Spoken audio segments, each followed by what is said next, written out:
Hello everyone. I wanted the last episode to stand on its own for a bit with no further comment from me. But I have to comment, first and foremost, to thank Tom Daly from the American Biography podcast for playing St. George. I wanted an accent to contrast with my own, and I wanted someone who could portray a calm, confident man, and I think Tom did a great job. Please check out American Biography. It's a show looking at lesser discussed figures in American history who've had a huge impact on the nation's development. People like John Marshall. It's a very detailed and well-researched show. If American history is your thing, check it out. If going into depth onto historical figures is your thing, check it out. Just give it a chance. See if it's for you. Go to americanbiography.webs.com or wherever you get your podcasts. So, why did I write another fictional episode? The first thing I wanted to do was to remind you all of the physical layout of the city, and to confirm that the major monuments were still in place in 1025. But I didn't want to just reiterate what I'd said back in episode 10, the last time we looked around Constantinople. I wanted to find a more interesting way of making the same point. I also wanted to give you a sense of what comes through in our sources. The history of Byzantium is very much a source-led podcast. I go where the information is thickest. The last time we looked around, it was 518 AD. Here we are, 5 centuries later. And what comes through in the sources is that the further away one gets from the days of Constantine, Theodosius, and Justinian, the more amazing Constantinople seemed, the more ancient, the more mysterious, and the more magical. I wanted to give you a sense of how the city would have appeared to fresh eyes, to someone who'd never seen buildings of such size or importance before.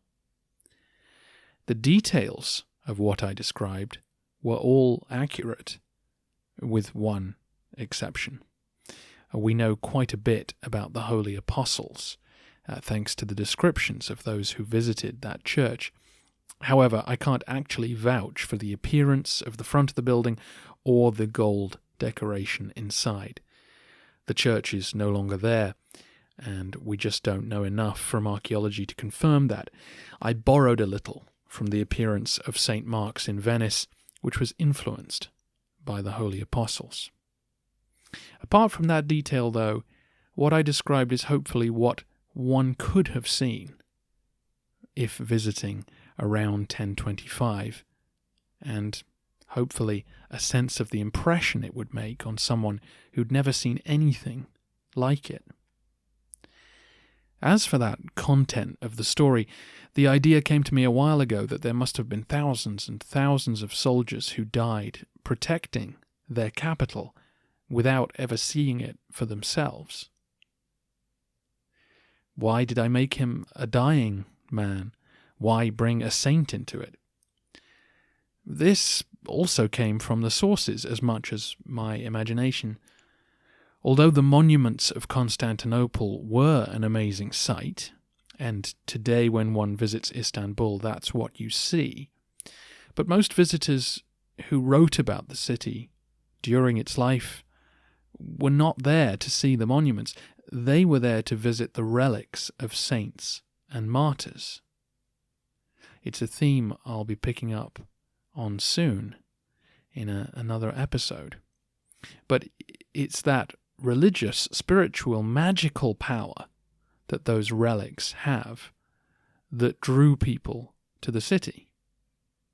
So in this episode I tried to convey not only what we would see in 1025, but how a Byzantine who'd never seen it might imagine Constantinople to be. A heavenly vision guided by a patron saint. I should also give credit to the rendition of the Trisagion that you briefly heard when we entered the Hagia Sophia. That clip came from a CD called Chants from Balamand. It was recorded by the choir of Balamand Monastery in Lebanon. Go to ancientfaith.com for more information or to pick up a copy from their store.